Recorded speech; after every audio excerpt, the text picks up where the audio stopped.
7 साल बाद एक बार फिर से उत्तराखंड एक बड़ी त्रासदी झेल रहा है। जी हाँ, ग्लेशियर टूटने की वजह से चमोली के रैणी गांव में ऐसी तबाही मची कि उस तबाही की वजह से रैणी गांव का संपर्क पूरी तरह से टूट गया।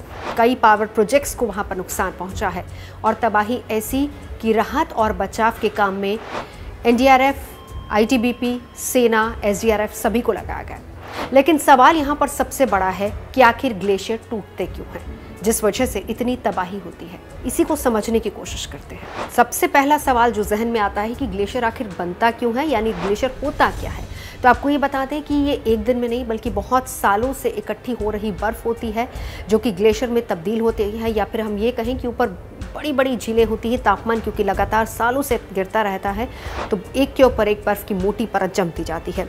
ख़ास तौर पर दो तरह के, क्योंकि सालों तक जब भारी मात्रा में एक ही जगह पर बर्फ़ जमने लगती है तो उससे ये ग्लेशियर बन जाता है। अल्पाइन और आइस शीट्स दो तरह के होते हैं और पहाड़ों के अगर ग्लेशियर की बात करें तो वो अल्पाइन श्रेणी में आता है।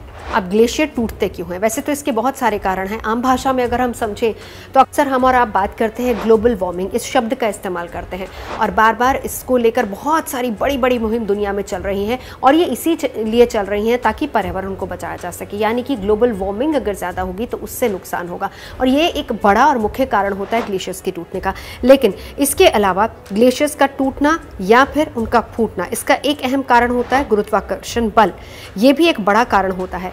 वैसे ग्लोबल वार्मिंग की वजह से कई ऐसे ग्लेशियर्स भी हैं जिनके किनारों में तापमान बढ़ने की वजह से बर्फ पिघलने लगती है और वहां पर भी दरारें ज़्यादा आ जाती, जिस वजह से एक हिस्सा टूट जाता है। तो ग्लेशियर जब टूटता है तो उसके अंदर जो जमी बर्फ होती है, उसके बीच में जो ड्रेनेज ब्लॉक होता है, वो पानी अपना रास्ता खुद ब खुद ढूंढ लेता है और ग्लेशियर के बीच से बहता है तो बर्फ़ के पिघलने का रेट भी बहुत ज़्यादा बढ़ जाता है। आशंका होती है कि अब इसके बाद बर्फ़ और ज़्यादा पिघलेगी।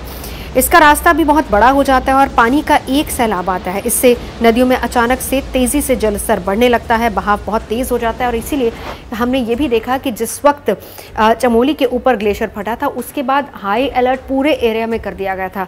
हरिद्वार तक हाई अलर्ट था, उत्तर प्रदेश में भी हाई अलर्ट था। वहाँ पर भी जहाँ जहाँ से गंगा नदी बह रही है तमाम लोगों को जो तटीय इलाकों में रहते हैं उनको कह दिया गया था सुरक्षित ठिकानों की तरफ जाएं, क्योंकि पानी का बहाव एकाएक काफ़ी ज़्यादा बढ़ जाता है और ऐसा यहाँ पर भी देखा गया कि वाटर लेवल वॉल्यूम बहुत ज़्यादा बढ़ गया था। कारण जैसा हम पहले भी बात कर रहे थे कि ग्लोबल वार्मिंग एक बड़ा कारण है और इसीलिए कहा जाता है कि पर्यावरण प्रकृति को बचाइए। ये एक बड़ा कारण हो सकता है ग्लेशियर्स के टूटने का। वैसे छोटे मोटे ग्लेशियर्स अक्सर टूटते रहते हैं लेकिन बड़ा ग्लेशियर 2 से 3 साल के अंतराल में टूटता है और इसका कोई पूर्वानुमान भी नहीं लगाया जा सकता है। तो ग्लेशियर टूटने से पानी का बहाव एकाएक इतना तेज़ हो जाता है कि उसका असर न सिर्फ एक पार्ट में बल्कि जहाँ जहाँ से वो नदी होकर गुजरेगी वो तमाम एरियाज़ में जाकर इसका इफेक्ट नज़र आता है।